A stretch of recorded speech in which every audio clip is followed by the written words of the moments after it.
तो एक्सट्रीम 125 की टेस्टिंग हमने हाईवे पे करी है।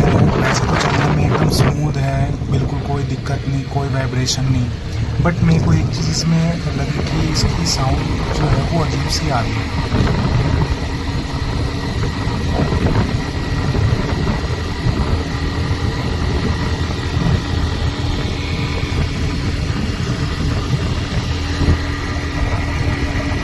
अगर किसी को पता है ये किस टाइप की आवाज़ है तो प्लीज़ कमेंट करके हमें बताएं।